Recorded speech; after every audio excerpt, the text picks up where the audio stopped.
Hi எல்லோருக்கும் வணக்கம் and welcome back to காய் விஜி சேனல். இன்றைக்கி நம்மளோட சேனலில் என்னோட ஒன் டே ரொட்டீன் vlog தான் பார்க்க போகிறீங்க. வீடியோக்குள்ளே போகிறதுக்கு முன்னாடி நம்மளோட சேனலை சப்ஸ்கிரைப் பண்ணாதவங்க சப்ஸ்கிரைப் பண்ணிக்கோங்க அண்ட் கூடவே பெல் ஐக்கானை கிளிக் பண்ணிட்டு ஆள் கொடுத்துக்கோங்க. அப்போ தான் நான் போகிற எல்லா வீடியோவும் உங்களோட நோட்டிஃபிகேஷனில் வரும்.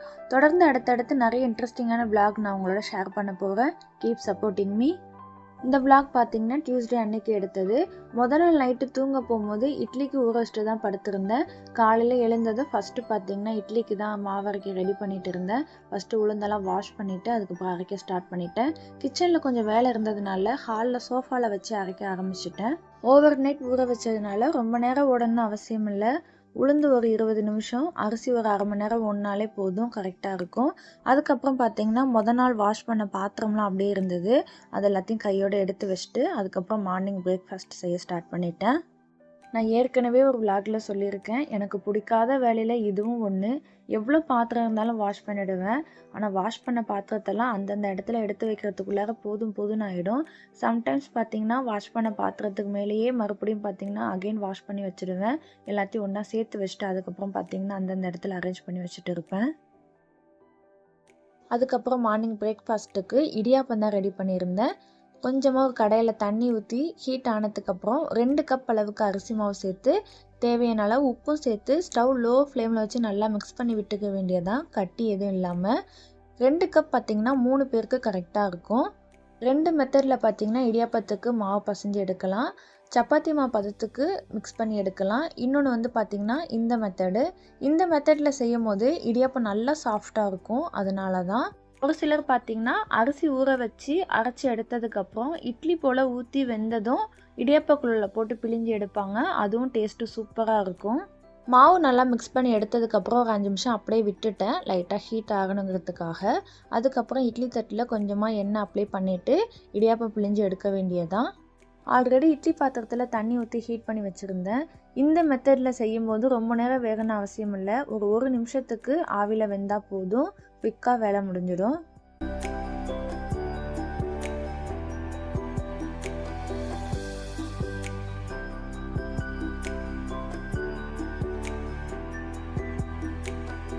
இடியாப்பத்துக்கு சைடிஷ் பார்த்திங்கன்னா ஆஸ் யூஷுவல் எங்கள் வீட்டில் எப்பொழுதுமே தேங்காய் பால் தான்.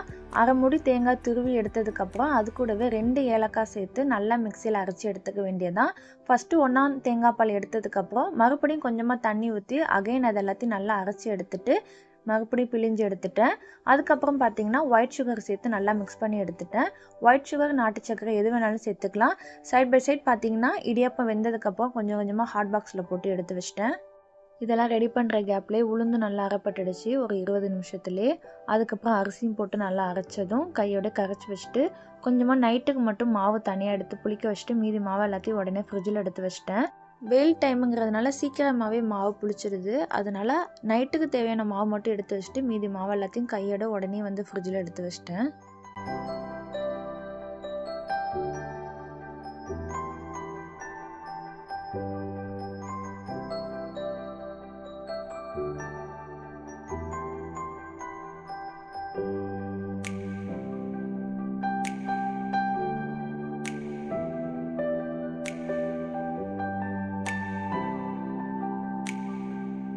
ஒரு 7:30க்கெலாம் மார்னிங் பிரேக்ஃபாஸ்ட்டு, அதுக்கப்புறம் மாவு அரைக்கிற வேலையெல்லாம் முடிஞ்சுது. அதுக்கப்புறம் தம்பிக்கு வந்து ஸ்நாக்ஸ் பாக்ஸ் தான் எடுத்து வச்சுட்டு இருந்தேன். அவனுக்கு நேந்திரன் சிப்ஸ் ரொம்ப பிடிக்கும், அதில் கொஞ்சமும். அதுக்கப்புறம் அவனோட ஆல் டைம் ஃபேவரட் பார்த்திங்கன்னா கடலை மிட்டாய், அதில் ஒரு 2-3 பீஸ் எடுத்து வச்சுட்டு அதுக்கப்புறம் கையோட அவனோட வாட்டர் பாட்டிலை ஃபில் பண்ணிவிட்டு அவனோட பேக்கில் எடுத்து வச்சிட்டேன். ஏப்ரல் 4ஆம் தேதி பார்த்திங்கன்னா இவனுக்கு ஸ்கூல் ஸ்டார்ட் ஆனது. ஏப்ரல் ஃபுல்லாகவே அவனுக்கு வந்து ஸ்கூல் இருக்குன்னு சொல்லியிருந்தாங்க. புதன்கிழமையோட அவனுக்கு பார்த்திங்கன்னா ஸ்கூல் முடியுது. அதுக்கப்புறம் ஃபுல்லாக மே மாதம் ஃபுல்லாக அவனுக்கு ஹாலிடே தான். இனி ஜூனில் தான் ஸ்டார்ட் ஆகும். அந்த அன்னைக்கு பார்த்திங்கன்னா அவனுக்கு க்ரீன் டேன்னு சொல்லி ஸ்கூல்லேருந்து இன்ஃபார்ம் பண்ணியிருந்தாங்க. க்ரீன் டேங்கிறதுனால யூனிஃபார்ம் போட்டு விட சொல்லலை, க்ரீன் கலரில் ஒரு ட்ரெஸ்ஸு போட்டு விட சொல்லியிருந்தாங்க. க்ரீன் கலர் ட்ரெஸ் போட்டு விட்டுருந்தேன். ஒவ்வொரு ஸ்டூடெண்ட்டுக்கும் பார்த்திங்கன்னா ஒன்று க்ரீன் கலரில் சொல்லியிருந்தாங்க. இவனுக்கு வந்து பார்த்திங்கன்னா மரக்கன்று சொல்லியிருந்தாங்க. குட்டியாக ஏதாவது ஒரு மரக்கன்று அப்படின்னா பூச்செடி ஏதாவது கொண்டு வரணும்னு சொல்லியிருந்தாங்க. அதையும் எடுத்து அவன் பேக்கில் வச்சு விட்டு ஸ்கூலுக்கு அவனுக்கு வந்து அமுச்சு விட்டுட்டேன். அதுக்கப்புறம் பார்த்திங்கன்னா கொஞ்சம் பெட்ஷீட்லாம் வாஷ் பண்ண வேண்டியிருந்தது. அதை எல்லாத்தையும் எடுத்துகிட்டு மெஷினில் போட்டு லோட் பண்ணி விட்டுட்டு மீத வேலையெல்லாம் பார்த்துட்டு இருந்தேன்.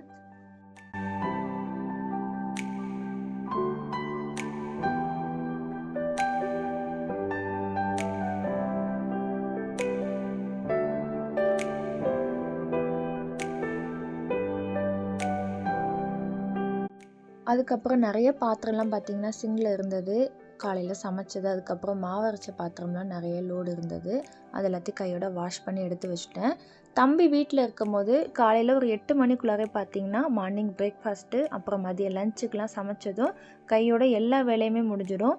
அவனுக்கு இடையில கொஞ்சம் ஸ்கூலுக்கு அனுப்புகிற வேலை இருந்ததுனால மதியம் லஞ்சுக்கு அவனை ஸ்கூலுக்கு அமுச்சு விட்டதுக்கப்புறம் தான் வந்து சமைக்க ஆரம்பிப்பேன். மீதம் உள்ள வேலை எல்லாத்தையும் அதுக்கப்புறம் தான் வந்து பண்ணுறது போல் இருக்குது. காலையில் பிரேக்ஃபாஸ்ட்லாம் சாப்பிட்டதுக்கப்புறம் பார்த்திங்கன்னா கையோட மதியத்துக்கு ஒயிட் ரைஸும் வச்சு விட்டுருந்தேன். பக்கத்துலேயே வந்து கொஞ்சமாக காஃபிக்கு வந்து வச்சு விட்டுருந்தேன். காலையில் பார்த்திங்கன்னா டீ குடிக்க மாட்டேன்.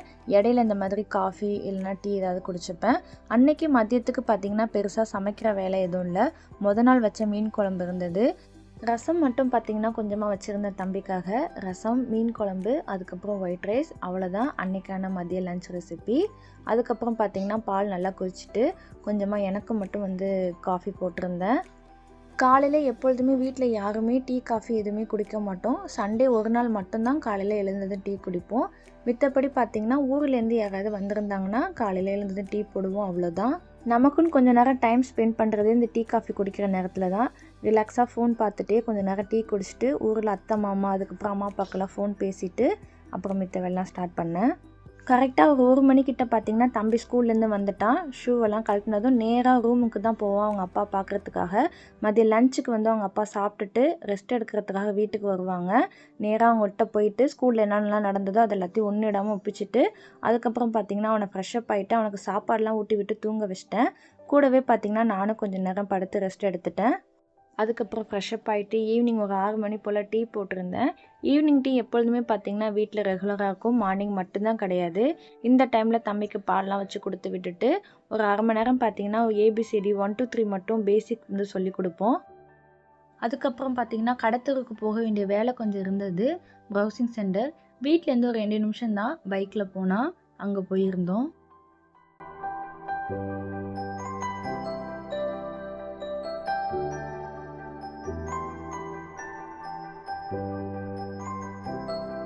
கடைக்கு போய் கொஞ்சம் வேலையெல்லாம் முடிஞ்சதுக்கப்புறம் பேக்கரிக்கு வந்து போயிருந்தோம். தம்பி வந்து ஸ்நாக்ஸ் வேணும்னு சொன்னதுனால அங்கே போனதுமே பார்த்திங்கன்னா அவனோட வேலையெல்லாம் ஆரம்பிச்சிட்டான். பார்க்குறதெல்லாம் கேட்க ஆரம்பித்தான். 1 by 1 1 2 மட்டும் வாங்கி கொடுத்துட்டு நாங்கள் வந்து பார்த்திங்கன்னா பிரெட் ஆம்லெட் வந்து எங்களுக்கு வாங்கிட்டு 2 பேரும் ஷேர் பண்ணி சாப்பிட்டுட்டு அப்புறம் வீட்டுக்கு மட்டும் கொஞ்சம் ஸ்நாக்ஸ் வாங்கிட்டு அதுக்கப்புறம் வந்துட்டோம்.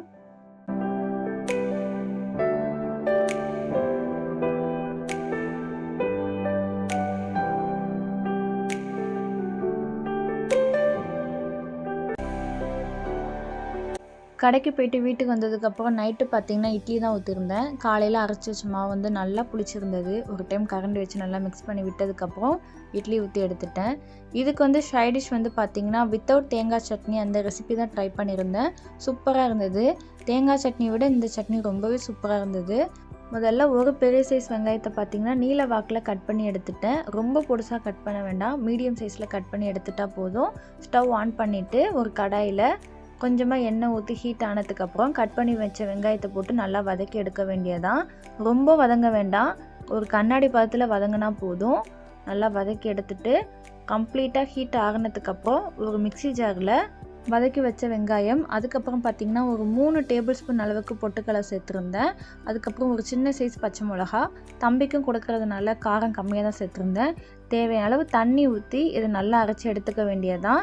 வேறு எதுவுமே கிடையாது, வதக்கின வெங்காயம் மட்டும்தான். டேஸ்ட்டு சூப்பராக இருந்தது.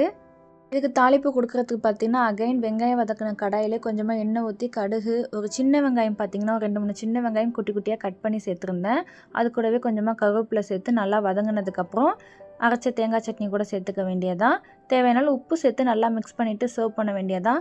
சைட் பை சைட் பார்த்திங்கன்னா இட்லி நல்லா வெந்துட்டு ஒரு பிளேட்டில் தனியாக எடுத்து வச்சாச்சு. வித்தவுட் தேங்காய் சட்னி ப்ளஸ் இட்லி காம்போ சூப்பராக இருந்தது. இட்லிக்கு மட்டும் இல்லை, தோசைக்குமே சூப்பராக இருந்தது. கண்டிப்பாக நீங்களும் ஒரு டைம் ட்ரை பண்ணி பாருங்கள். அவ்வளோதாங்க, இதோட இந்த விளாக் முடியுது.